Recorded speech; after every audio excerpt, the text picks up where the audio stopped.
छठ मनाएंगे जेपी नड्डा, नीतीश संग गंगा घाट जाएंगे। बिहार में छठ पर्व की अपनी खास महत्ता है। छठ पूजा के दौरान इस बार भारतीय जनता पार्टी के राष्ट्रीय अध्यक्ष जगत प्रकाश नड्डा 7 नवंबर को बिहार आएंगे। जेपी नड्डा 7 नवंबर को राजधानी पटना पहुंचेंगे। यहां जेपी नड्डा छठ पर्व में भी शामिल होंगे। जानकारी के मुताबिक बीजेपी अध्यक्ष सीएम नीतीश के साथ गंगा घाट जाएंगे और छठ पर्व में शामिल होंगे। दीपावली छठ पर यात्रियों की मौज शुरू हो गई। नई दिल्ली से पटना वंदे भारत, देश की सबसे लोकप्रिय ट्रेन वंदे भारत को लेकर लोगों की दीपावली चरम पर है। यात्रियों के इसी उत्साह को देखते हुए रेलवे ने कई नए रूटों पर वंदे भारत ट्रेन चलाने की योजना बनाई है, जिसमें नई दिल्ली से पटना वंदे भारत एक्सप्रेस भी शामिल हो गई है। डेंगू मरीजों की संख्या 7,000 के पार। बिहार में डेंगू मरीजों के मिलने की सिलसिला मंगलवार को भी जारी है।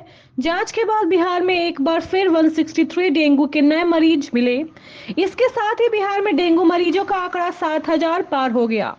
स्वास्थ्य विभाग के अनुसार राज्य में इस वर्ष 1 जनवरी से 28 जनवरी तक कुल 7,004 डेंगू के मरीज मिल चुके हैं। दीपावली से पटना समेत बिहार के 4 जिलों की बिगड़ी हवा। दीपावली से पहले ही पटना की आबोहवा खराब हो गई है। मंगलवार को पटना का वायु गुणवत्ता सूचकांक 236 पहुंच गया, यानी राजधानी की हवा खराब श्रेणी में है।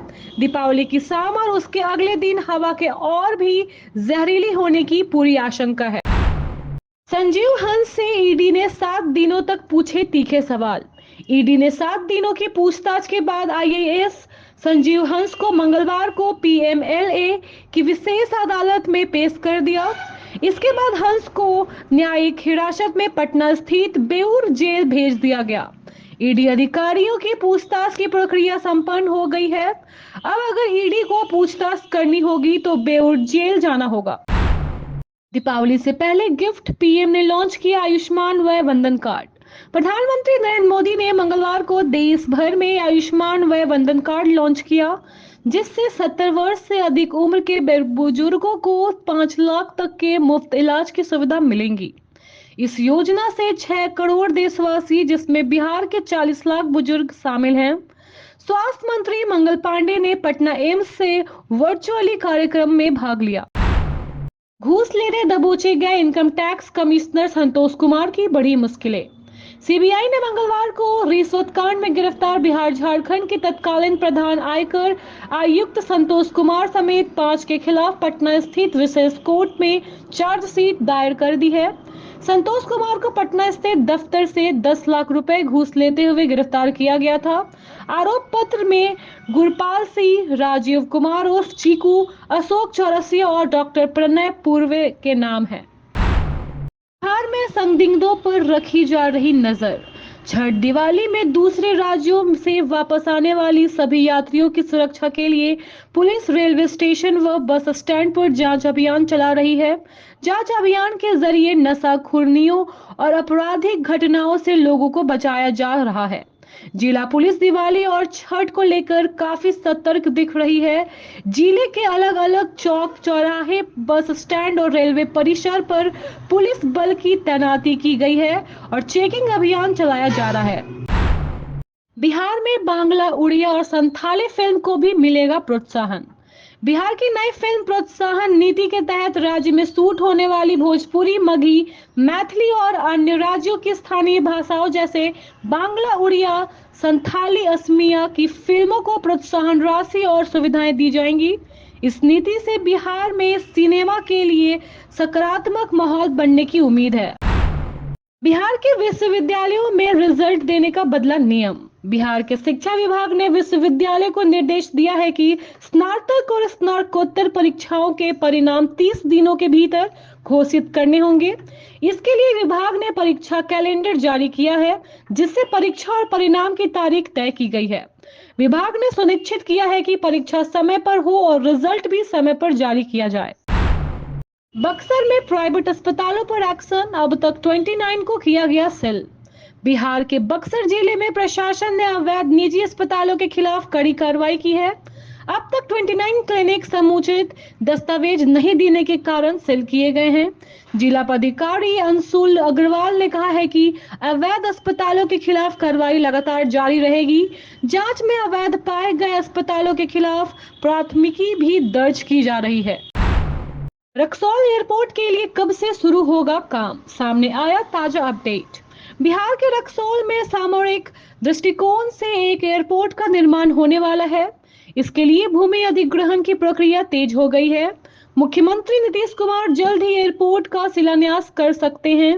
यह एयरपोर्ट अंतर्राष्ट्रीय महत्व का है और लगभग 4 दशक से उपेक्षित था। भारत सरकार ने देश के 100 एयरपोर्ट को शुरू करने की योजना बनाई है, जिसमें रक्सौल एयरपोर्ट शामिल है। छठ महापर्व को लेकर गंगा घाट पर तैयारियां अधूरी। महापर्व छठ के अवसर पर अजयगीनाथ मंदिर घाट पर आवश्यक इंतजाम पूरे नहीं हो पाए हैं। मंगलवार को गंगा घाट का निरीक्षण करने पर न तो बास बैरिकेडिंग दिखाई दी और न ही साफ सफाई की व्यवस्था नजर आई। गंगा घाट पर भी बैरिकेडिंग की स्थिति खराब है, जिसे सुधारने की आवश्यकता है। 11 से 13 नवंबर तक नामांकन, 26 नवंबर को मतदान। जोकीहाट प्रखंड क्षेत्र के आधा दर्जन पैक्सों में आगामी 26 नवंबर को चुनाव होंगे, जिसमें गिरदा, चकई, सिमरिया, महलगांव, चैनपुर, मसूरी और भगवानपुर पैक्स शामिल हैं। बीडीओ रणवीर कुमार ने बताया कि नामांकन प्रक्रिया 11 से 13 नवंबर तक चलेंगी। संवीक्षा की तिथि 16 नवंबर है और नाम वापसी 19 नवंबर तक होगी। झारखंड में भाजपा के बागी नेताओं से चुनौती, नेतृत्व ने तैयार किया नया प्लान। झारखंड में भाजपा के बागी नेता बांग्लादेश घुसपैठ और जनसंख्यायिक बदलाव पर पार्टी के अभियान को कमजोर कर रहे हैं। संताल परगना से कोल्हान तक कई बागी नेता भाजपा नेतृत्व के लिए चुनौती बने हुए हैं। नेतृत्व ने इस बागियों से निपटने के लिए नई रणनीति पर काम शुरू कर दिया है।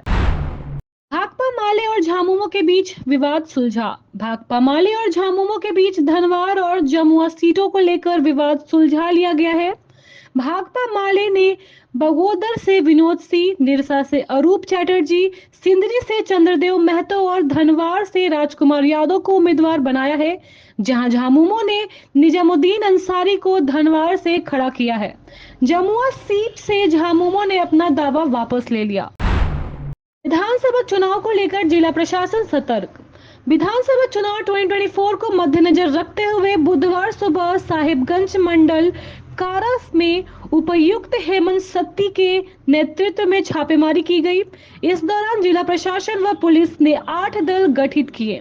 छापेमारी में जेल के सीसीटीवी कैमरे की जांच की गई और किसी आपराधिक साजिश या अवैध सामग्री की तलाश की गई, लेकिन फिलहाल कुछ संदिग्ध वस्तु नहीं मिला।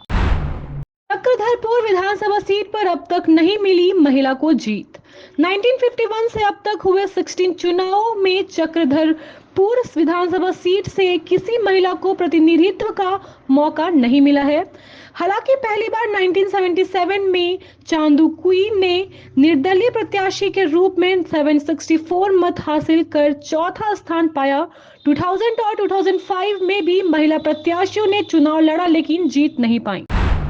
पीएम मोदी 4 नवंबर से करेंगे चुनाव प्रचार की शुरुआत। झारखंड में चुनावी रैलियां की शुरुआत 3 नवंबर को केंद्रीय गृह मंत्री अमित शाह की 3 सभाओं से होंगी, जबकि प्रधानमंत्री नरेंद्र मोदी 4 नवंबर को 2 सभाओं से संबोधित करेंगे। भाजपा चुनाव प्रचार की तैयारियों में जुटी है। असम के सीएम और भाजपा के चुनाव सह प्रभारी हिमंत बिस्व शर्मा ने बताया कि दीपावली के बाद प्रचार अभियान में तेजी आएगी और झारखंड में एनडीए को समर्थन मिलेगा। कांग्रेस ने जारी की स्टार प्रचारकों की सूची। कांग्रेस ने विधानसभा चुनाव के लिए 40 स्टार प्रचारकों की सूची मंगलवार को जारी की है। इसमें राष्ट्रीय अध्यक्ष मल्लिकार्जुन खड़गे, सोनिया गांधी, राहुल गांधी, प्रियंका गांधी और कई अन्य वरिष्ठ नेता शामिल हैं। प्रदेश के नेता के रूप में झारखंड कांग्रेस अध्यक्ष केशव महतो कमलेश, विधायक दल के नेता डॉक्टर रामेश्वर उरांव, सुबोधकांत सहाय और अन्य प्रमुख नेता भी सूची में हैं। Thank you so much for watching this video. Don't forget to like, comment, share and subscribe.